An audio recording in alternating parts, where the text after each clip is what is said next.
Nyi Roro Kidul, Ratu Laut Selatan dan Perjanjian Para Raja.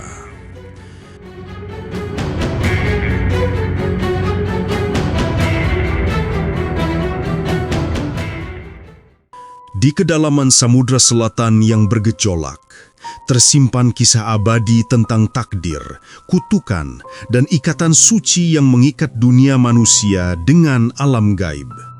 Inilah legenda Nyi Roro Kidul, Ratu Laut Selatan, dan perjanjian kuno yang menjaga keseimbangan Nusantara dari tangan tak kasat mata. Langit senja di barat sudah merah darah, serupa luka purba yang menganga di cakrawala. Angin laut, pembawa bisikan dari kedalaman yang tak terjamah, berhembus membawa aroma garam yang pekat dan samar-samar wangi dupa yang tak terbakar di altar manusia. Ombak bergulung-gulung menderu menghantam karang-karang curam di sepanjang pesisir, seolah lautan itu sendiri adalah sesosok raksasa purba yang tengah bernafas, menghirup dan menghembuskan nafas kehidupan serta kehancuran. Di batas cakrawala, di mana langit dan air bertemu, sebuah cahaya hijau keemasan berpendar tipis, merembes keluar dari kedalaman, pertanda samar bahwa tabir antara dunia manusia yang fana dan alam gaib yang abadi kini menipis, menyingkap celah bagi mereka yang berani melangkah atau yang terpaksa terjebak di antaranya. Dahulu, jauh sebelum nama Pajajaran menjadi sekadar ukiran sejarah, dan sebelum kerajaan-kerajaan besar yang kini berdiri, di puncak kejayaan sebuah negeri yang gemilang, lahirlah seorang putri yang kecantikannya tak tertandingi. Namanya Dewi Kadita, putri tunggal dari Prabu Munding Wangi, seorang raja bijaksana yang kekuasaannya membentang luas. Kecantikan Kadita bukan sekadar rupa, melainkan sebuah anugerah ilahi yang terpancar dari setiap gerak-geriknya, dari sorot matanya yang bening seperti embun pagi, hingga senyumnya yang mampu meluluhkan hati sekeras batu. Ia adalah perwujudan sempurna dari kemolekan, laksana rembulan purnama yang cahayanya menembus kegelapan malam, menyinari setiap sudut istana dengan kehangatan dan keanggunan. Namun, keindahan yang begitu sempurna ini, seperti bunga paling indah yang mekar di tepi jurang, justru menjadi benih malapetaka yang kelak akan mengubah takdirnya dan takdir seluruh lautan selatan. Kecantikan Dewi Kadita adalah pedang bermata dua, memancarkan pesona sekaligus membangkitkan racun iri hati. Racun itu merasuki relung jiwa permaisuri kedua Prabu Munding Wangi, Dewi Mutiara, yang hatinya telah lama diselimuti kabut gelap kecemburuan. Dewi Mutiara yang kecantikannya tak mampu menyaingi kemurnian Kadita, memendam dendam yang membara. Ia menginginkan putra mahkota untuk keturunannya sendiri, dan Kadita adalah batu sandungan. Dalam kegelapan malam, di bawah rembulan yang bersembunyi di balik awan pekat, Dewi Mutiara memanggil seorang dukun sakti, seorang perapal mantra dari lereng gunung gede yang kabarnya memiliki kekuatan untuk memutar balikkan takdir, untuk merubah yang terang menjadi gelap, yang hidup menjadi mati. Di gubuk reot yang diselimuti asap kemenyan pekat dan bau darah kering, Dewi Mutiara membisikkan permohonan keji, sebuah kutukan yang akan menghancurkan putri yang tak bersalah itu. Ritual sang dukun mulai, diiringi bisikan mantra-mantra kuno yang merayap di udara dingin. Patung-patung persembahan dari tanah liat yang dibentuk menyerupai Kadita ditancapkan jarum-jarum berkarat, sementara asap hitam mengepul dari tungku perapian membentuk siluet mengerikan di dinding gubuk. Sebuah kekuatan jahat yang lebih tua dari ingatan manusia dipanggil untuk merasuki dan mengutuk sang putri. Perlahan, bayangan mengerikan merayap masuk ke istana Pajajaran, menyusup ke kamar tidur Dewi Kadita yang kala itu terlelap dalam tidurnya yang polos. Kutukan itu menampakkan diri dengan cara yang paling mengerikan. Awalnya hanya bintik-bintik kecil, merah dan gatal muncul di kulit Kadita yang sehalus sutra. Dalam beberapa hari, bintik itu membesar menjadi borok-borok bernanah yang mengerikan, menyebar dengan cepat ke seluruh tubuhnya. Kulitnya yang dulu bersinar kini pecah-pecah, mengeluarkan cairan kental berbau busuk yang menusuk hidung, bahkan bagi mereka yang hanya mendekat. Wajahnya yang dulu jelita kini bengkak, matanya meradang dan rambutnya rontok. Dewi Kadita, yang tadinya perwujudan keindahan, kini menjelma menjadi sosok menjijikan yang tak dikenali. Istana yang dulu riuh dengan pujian kini dipenuhi bisik-bisik ketakutan dan jijik. Bahkan Prabu Mundingwangi, ayahnya sendiri, tak sanggup menatapnya tanpa merasa pilu dan ngeri. Terusir dari istana yang tak lagi menerima keberadaannya, Dewi Kadita dengan tubuh yang lunglai dan jiwa yang hancur memulai perjalanannya yang penuh penderitaan.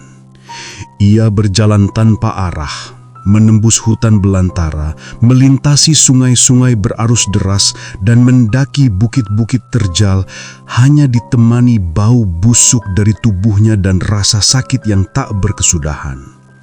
Setiap langkah adalah perjuangan, setiap nafas adalah siksaan. Ia mencari tempat di mana ia bisa menemukan kedamaian atau setidaknya akhir dari penderitaannya. Berhari-hari ia berjalan, berminggu-minggu, hingga akhirnya bau asin yang pekat dan deburan ombak yang menduru keras menuntunnya ke ujung selatan tanah Jawa. Di sana, di tepi samudra biru yang tak berbatas, di mana cakrawala menyentuh air dalam pelukan abadi, Dewi Kadita berhenti. Ombak bergelora, memecah di karang-karang curam dengan suara yang menggelegar, seolah lautan itu sendiri adalah sesosok raksasa purba yang tengah bernafas, menghirup dan menghembuskan nafas kehidupan serta kehancuran. Di batas cakrawala, di mana langit dan air bertemu, sebuah cahaya hijau keemasan berpendar tipis, merembes keluar dari kedalaman, pertanda samar bahwa tabir antara dunia manusia yang fana dan alam gaib yang abadi kini menipis, menyingkap celah bagi mereka yang berani melangkah atau yang terpaksa terjebak di antaranya. Namun lautan memiliki rencana lain. Saat tubuh Dewi Kadita menyentuh air, sebuah keajaiban atau mungkin kutukan yang lebih besar terjadi. Laut bergemuruh hebat, lebih dahsyat dari badai manapun. Langit yang tadinya gelap kini bergetar, dihiasi kilatan petir yang menyambar-nyambar tanpa suara. Dari pusaran air yang mengamuk, yang warnanya berubah menjadi hijau zamrud pekat, muncullah sesosok bayangan agung. Bukanlah kematian yang menyambutnya, melainkan sebuah kelahiran baru. Perlahan, dari pusaran itu berdiri tegaklah seorang wanita jelita dengan kulit bersih bersinar, rambut panjang terurai seolah terbuat dari ganggang laut dan mata yang memancarkan cahaya keemasan. Ia mengenakan kebaya hijau lumut, selendang sutra berkibar ditiup angin laut yang kencang, dan di kepalanya bertengger mahkota dari karang dan mutiara. Kutukan yang melekat di tubuh Kadita kini telah lenyap, dihisap habis oleh kekuatan samudra, meninggalkan di belakangnya sosok yang lebih dari sekadar manusia. Nyi Roro Kidul, Ratu Laut Selatan, penguasa ombak, penjaga kedalaman samudra. Bersama kekuatan dan kekuasaan barunya atas Laut Selatan, Nyi Roro Kidul juga mendapat karunia untuk membuat perjanjian dengan raja-raja di Pulau Jawa, menjadi penghubung antara dunia manusia dan dunia bawah laut. Sejak saat itu, lautan di sepanjang pesisir Jawa hingga Bali menjadi wilayah kekuasaannya. Sebuah kerajaan megah tak kasat mata yang tersembunyi di balik riaknya yang mematikan.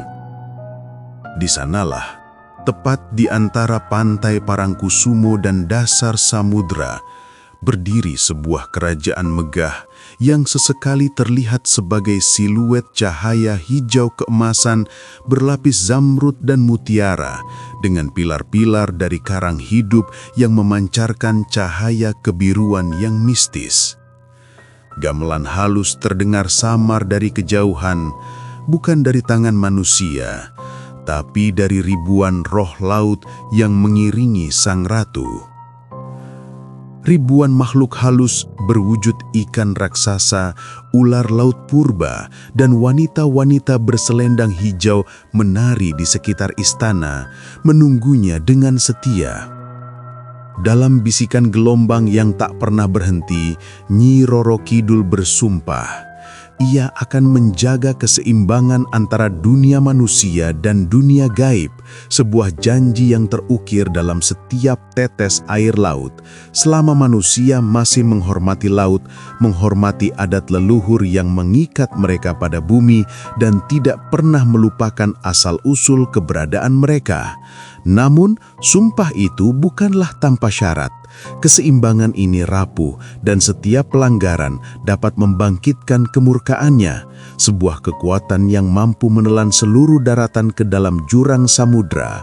Dan di bawah sana, di singgasana berkilau, duduklah ia, berwajah jelita dan misterius, mata bercahaya seperti permata dalam gelap, mengawasi dunia atas, menunggu janji-janji yang akan terucap dan pengkhianatan yang akan terjadi.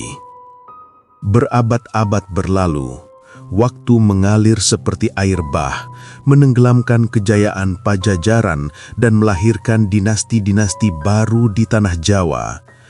Nama Nyi Roro Kidul, Sang Ratu Samudra, hidup dalam bisikan mistis, dalam ketakutan para nelayan, dan dalam doa-doa yang dipanjatkan di tepi pantai.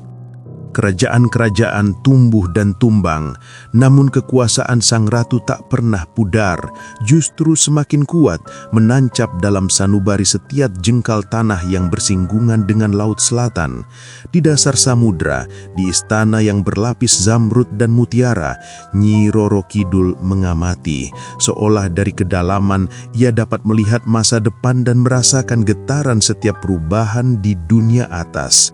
Gamelan halus tak pernah berhenti mengalun, mengiringi tarian ribuan roh laut yang setia. Kemudian di masa berdirinya Kerajaan Mataram Islam, sebuah kekuatan baru bangkit dari tengah Jawa, dipimpin oleh seorang raja muda yang memiliki ambisi dan kesaktian luar biasa, Panembahan Senopati. Ia adalah sosok yang memahami bahwa kekuasaan sejati tidak hanya berasal dari kekuatan militer atau strategi perang, melainkan juga dari restu alam, dari dukungan entitas-entitas gaib yang tak terlihat oleh mata biasa. Dengan keyakinan itu, Senopati melakukan perjalanan ke pesisir selatan, ke pantai Parangkusumo yang legendaris, tempat di mana ombak selalu menderu dengan kekuatan tak tertandingi dan di mana batas antara dua dunia menjadi sangat tipis. Di tengah kesunyian malam yang pekat, di bawah naungan bintang-bintang yang berkelap-kelip seperti mata-mata gaib, Panembahan Senopati mulai melakukan tapa brata. Ia duduk bersila di atas batu karang hitam, diterpa angin laut yang dingin dan diiringi suara deburan ombak yang tak henti-hentinya, sebuah simfoni alam yang purba. Ia meditasi, memurnikan jiwa, memohon petunjuk dan mencari restu dari kekuatan-kekuatan yang lebih besar dari dirinya. Niatnya tulus, ambisinya mulia, membangun sebuah kerajaan yang makmur dan adil, sebuah dinasti yang akan abadi. Energi spiritualnya memancar, menembus kedalaman samudra, mengetuk gerbang kerajaan bawah laut yang tak terlihat. Di sanalah, di antara pantai Parangkusumo dan dasar samudra, cahaya hijau keemasan berpendar lebih terang dari biasanya, seolah merespons panggilan yang kuat. Dari singgasana berkilau yang terbuat dari karang dan mutiara, Nyi Roro Kidul merasakan tarikan energi spiritual yang luar biasa. Matanya yang bercahaya seperti permata dalam gelap menatap ke atas, ke arah permukaan laut, ke titik di mana seorang raja muda sedang menantang batas-batas keberadaan. Ribuan makhluk halus berwujud ikan, ular laut purba, dan wanita-wanita berselendang hijau di sekitar istananya tampak lebih gelisah, seolah merasakan kedatangan takdir yang penting.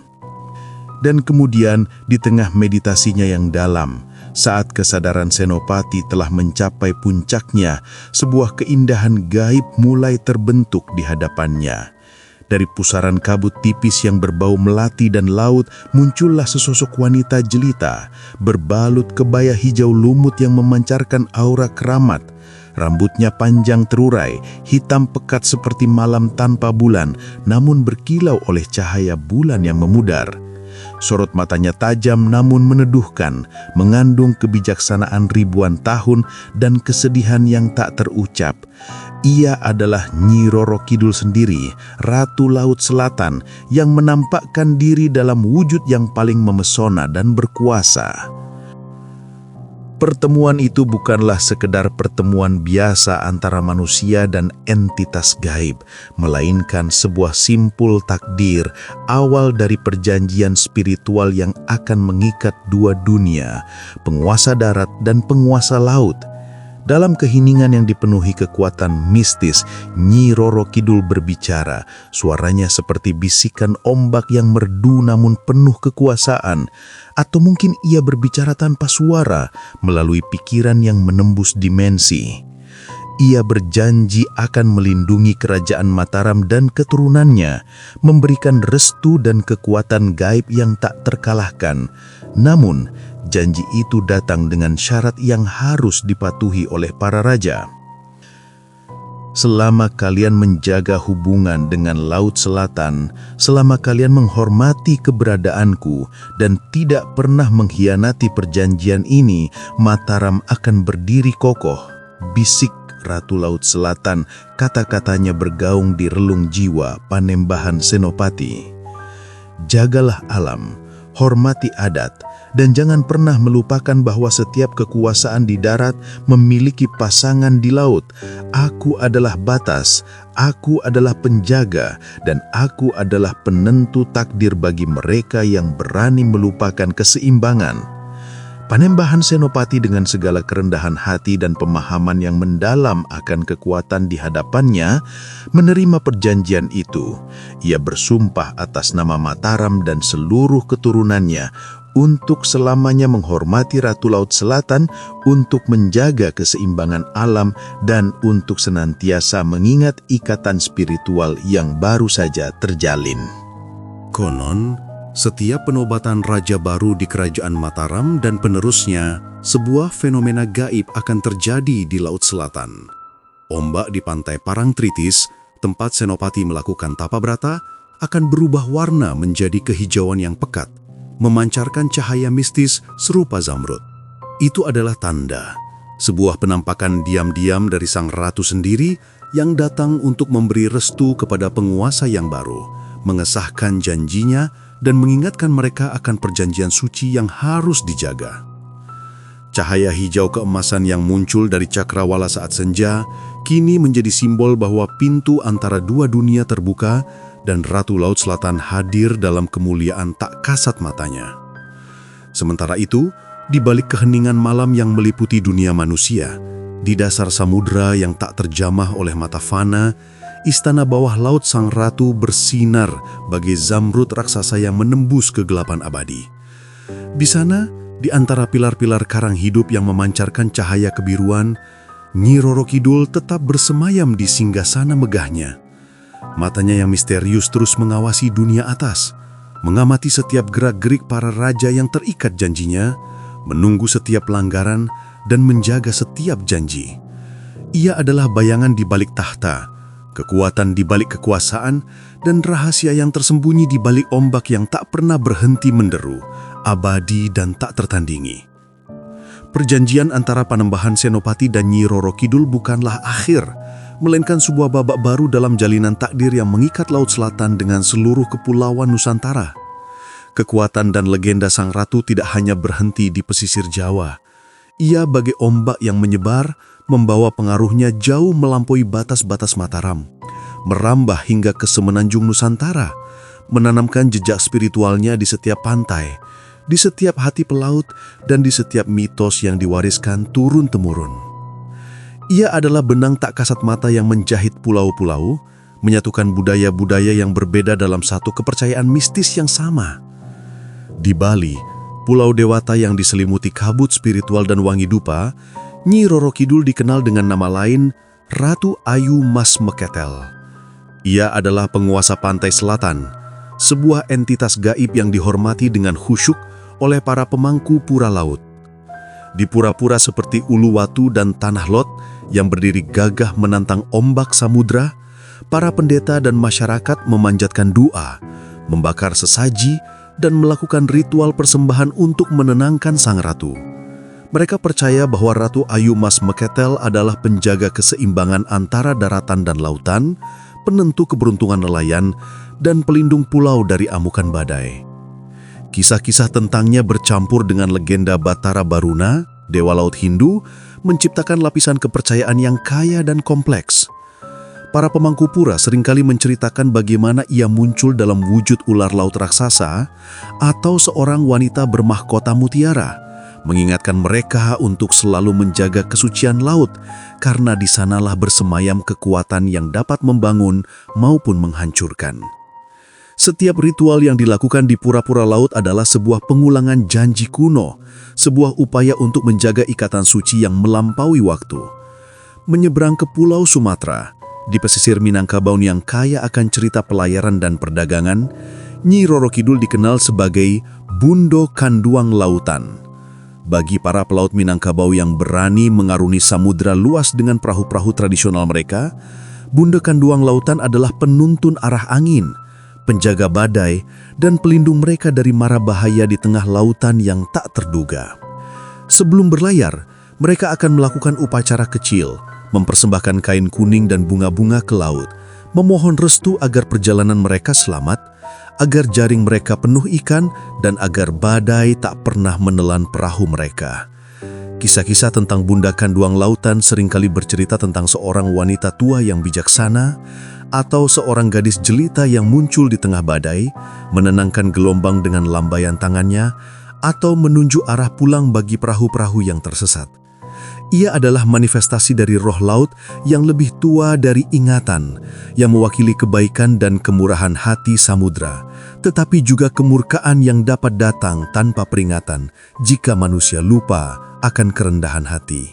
Jauh di timur, di Pulau Kalimantan yang lebat hutannya dan misterius sungainya, kisah Nyi Roro Kidul bercampur dengan legenda Putri Junjung Buih. Putri Junjung Buih, seorang roh perempuan yang konon lahir dari buih samudra dan menjadi ratu di sebuah kerajaan kuno. Dipercaya memiliki ikatan darah atau persaudaraan spiritual dengan Nyi Roro Kidul. Mereka adalah dua sisi dari koin yang sama. Dua penjaga alam goib yang berasal dari asal-usul air, satu di laut dan satu di sungai-sungai besar yang mengalir ke laut.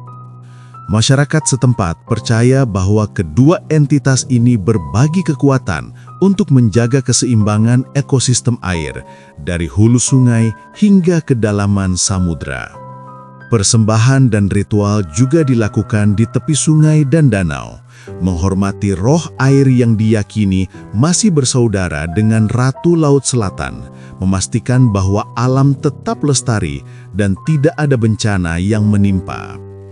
Ada bisikan bahwa Putri Junjung Buih adalah bayangan Nyi Roro Kidul yang bergeser ke perairan tawar, menjadi perwakilan kekuasaannya di daratan. Sementara itu, pengaruhnya pun merambah hingga ke tanah Melayu, terutama di pesisir Johor dan Singapura, di mana ia dikenal sebagai Putri Laut. Di sana, ia digambarkan sebagai makhluk jelita bermahkota giok yang seringkali menampakkan diri di kala purnama penuh. Berdiri di atas riak ombak yang tenang, suaranya merdu namun penuh kekuatan.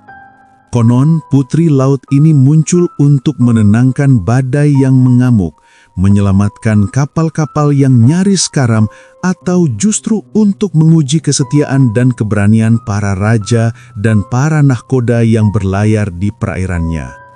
Ia adalah penjelmaan dari kekuatan samudra yang tak terduga, yang dapat memberikan berkah maupun kutukan.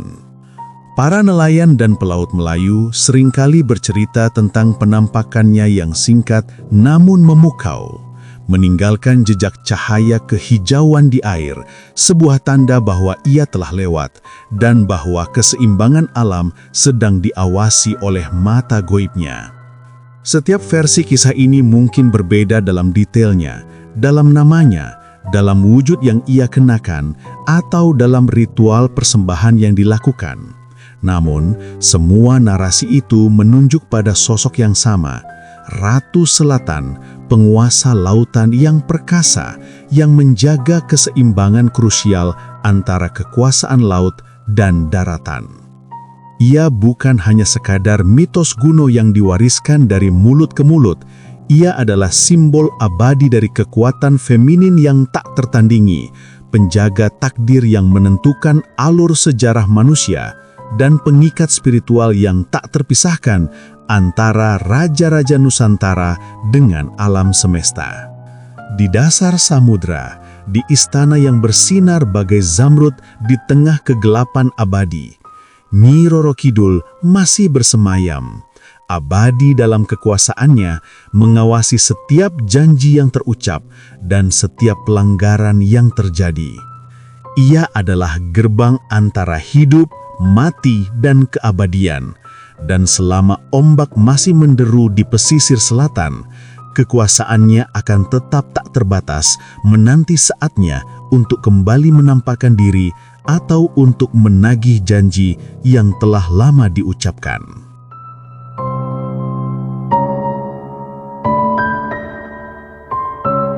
Terima kasih sudah menonton sampai akhir. Kalau kamu suka cerita-cerita legenda dan kisah mistis seperti ini, klik tombol subscribe, nyalain lonceng notifikasinya, biar kamu nggak ketinggalan cerita horor kami berikutnya. Jangan lupa juga like, share, dan tulis di kolom komentar legenda mana yang pengen kamu dengar selanjutnya. Sampai jumpa di malam berikutnya, di kisah nyata yang mungkin masih hidup di sekitarmu.